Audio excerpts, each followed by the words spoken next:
Nagkaroon ng pagbabago matapos ang panahon na karimlan noong ika-1100 taon. Nagkaroon ng katahimikan sapagkat ang mga barbaro ay naging Kristiyano na. Ang mga mangangalakal ay muling naglakbay at ang mga magsasakay nagtanim sa kanilang bukirin. Ang mga bayan naman ay nadagdagan at guminhawa ang buhay. Karamihan sa mga bayang ito ay naitayo mula sa dating kampo na bumagsak na imperyo ng Rome. Ilan sa mga ito ay ang Marseille, Tours, at Lyon sa France, ang Milan, Ravenna, at Verona sa Italy, at ang Manchester at Leicester sa England.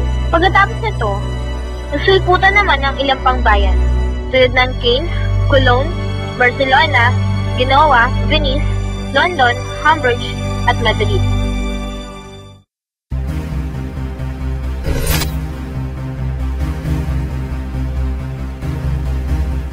Sa pagbuti ng transportasyon, bawat bayan ay nagsimulang magpakadalubhasa sa kanyang pinakatanging produkto.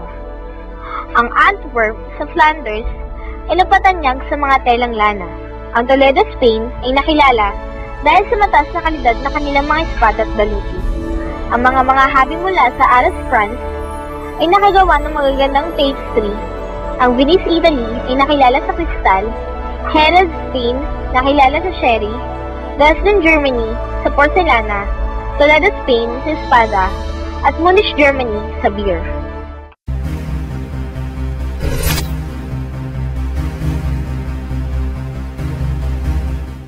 Ang pinakamalaking bayan ay ang Venice. Tinawag itong Reyna ng Adriatico. Dumami ang populasyon nito dahil sa pakikipagkalakalan nito sa silangan at sa mga estadong lungsod ng Italy. Nakilala rin ang Florence, Milan, at Genoa sa Italy na siyang umakay sa Europa sa panahon ng Renaissance. Ang Canterbury or England at ang Santiago de Compostela or Spain ay nakilala bilang mga sentro ng paglalakbay o pilgrimage sites.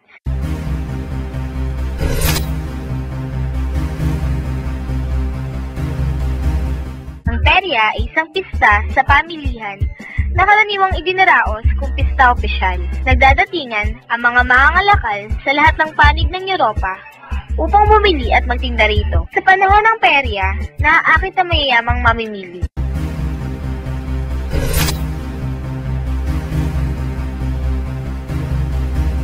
Ang heograpiya ang nagbigay ng ruta, ng kalakalan, at ng pinakamadali at pinakaligtas na daanan patungo sa mga lugar na pagpapalitan ng mga produkto.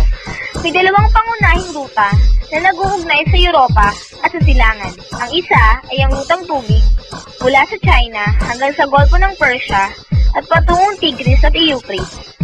Ang ruta ng lupa ay ginagamit ng mga karavan mula Europa patungong Constantinople. Ang Fertile Crescent ang nagsilbing tulay patungong Europe, Africa at iba pang panig ng Asia. Malaki ang ginampan ng papel ng dagat Mediterranean upang madaling marating ang Crete.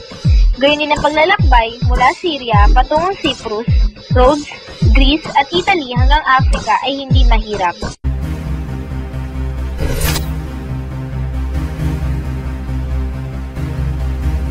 Nagtatag ang mga naninirahan sa bayan ng isang samahan na kung tawagin ay guild. Ito ay binubuo ng mga mangangalakal at manggagawa. Ang guild ang nangalaga sa mga siliraning namamagitan sa mga manggagawa at namumuhunan. May dalawang uri ng guild. Ang guild ng mga ngalakal or merchant guild na naglilingkod sa mga negosyante at ang guild ng mga tagayari or craft guild para sa mga taong tagagawa ng mga yaring kamay. Ang lahat ng negosyante at tagayari ng kalakal ay hindi maaaring magnegosyo sa isang bayan kung hindi sila kasapi ng guild. Sa pag-unlad ng bayan, nagkaroon ng adhikaing magpahusay ang mga yaring kamay na produkto dahil protektado sila ng guild.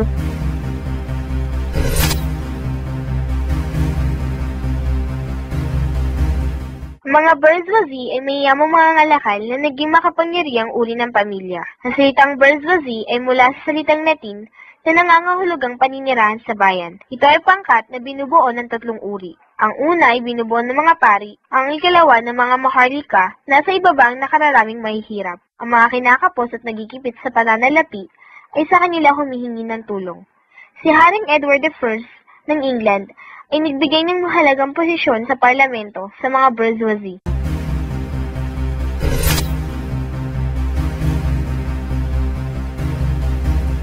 ang pagunlad ng mga bayan at kalakalan na nagbigay daan sa paggamit ng salapi. Noon, ang kayamanan ay ayon lamang sa pag-aari ng lupa at mga produkto nito. Sa paglago ng kalakalan, ang mga tao ay natutong gumamit ng salaping metal sa kanilang kalakalan at palitan. Ito ay pinangunahan ng bilis. Gumawa sila ng mga bariyang pilak na kumalat sa ibang bansa sa Europa. Bago matapos ang ika-1200 taon, ang metal na salapi ang naging opisyal na medium sa palitan ng produkto.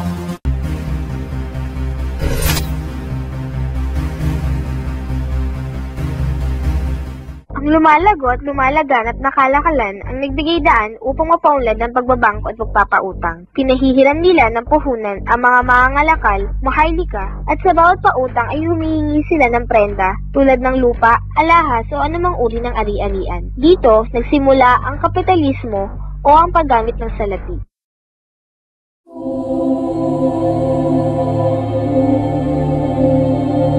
Kinabilis sa mga barkong dilayag ang paglalakbay, kaya napadalas ang pagbabayad ng mga Italianong mangangalakal.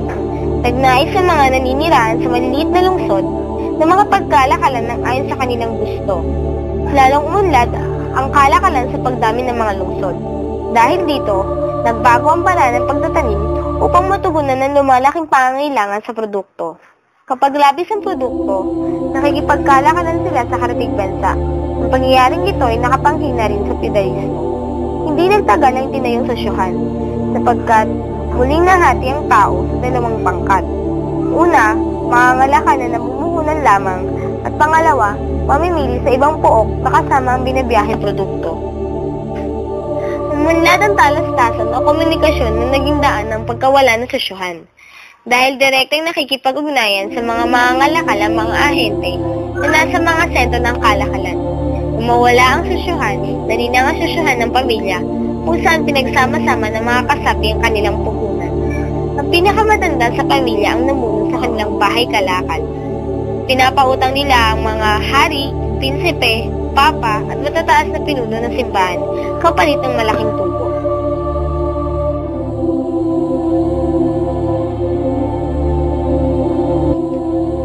Ang pinakadakilang siyentipiko noong panahong medieval ay si Francis Bacon. Siya ay isang Pransiskanong monge sa Oxford. Tinawag siyang tagapanguna ng makabagong unsag dahil sa kanyang kahangahangang nagawa sa kimika at matematika.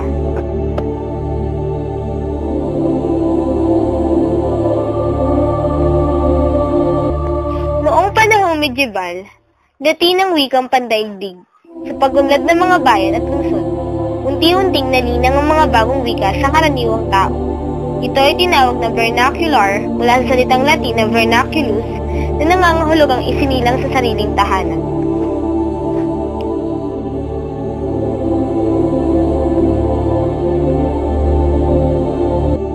Naging bandog ang mga tanyag na epiko tulad ng Song of Roland sa France kung saan inaawit ang mga kabayanihan ni Roland, ang magiting na kabalyero ni Charlemagne, ang El Cid sa Spain na nag-uulat ng magiting na mga gawa ni Rodrigo Vivar laban sa mga Moro, at ang Beowulf ng England kung saan inawit ang pakikipaglaban ni Beowulf sa napakalaking halimaw.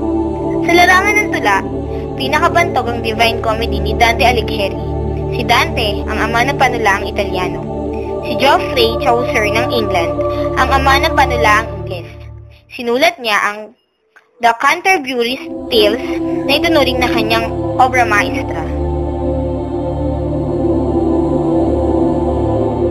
Nagkaroon ng dalawang bagong estilo ng arkitektura, ang Romanesque at Gothic. Ang estilong Romanesque ay may makapal na pader na yari sa bato, may kwadradong tore at maliliit na bintana. Ang mga simbahang may ganitong estilo ay malalaki at matitibay, subalit kulang sa ganda at pang-akit. Ang St. Peter's Basilica ay isang halimbawa ng may estilong Romanesque, ang pinakamalaking katolikong simbahan sa daigdig. May simbahan ding na estilong Gothic. Ang Gothic ay kaakit-akit at may maharligang tore. Ang Katedral ng Notre Dame sa Paris at Katedral ng Notre Dame sa Chartres ang halimbawa nito.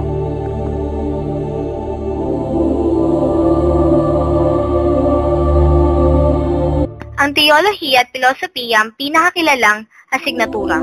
Teolohiya ang tinawag na reyna ng agham, noong maghari sa kaisipan ng tao ang Kristyanismo. Mula sa pag-aaral ng teolohiya at filosofiya, lumitaw ang filosofiya ng pantas. Dito, nagsimula ang revolusyong pangkaisipan. Ang unang filosopong pantas ay si Peter Abelard. Siya ang pinakadakilang guro ng Europa. Si Thomas Aquinas naman ay isang kilalang Dominikanong teologo at pilosopo sa Italy. Siya ang sumulat ng Summa Theologica.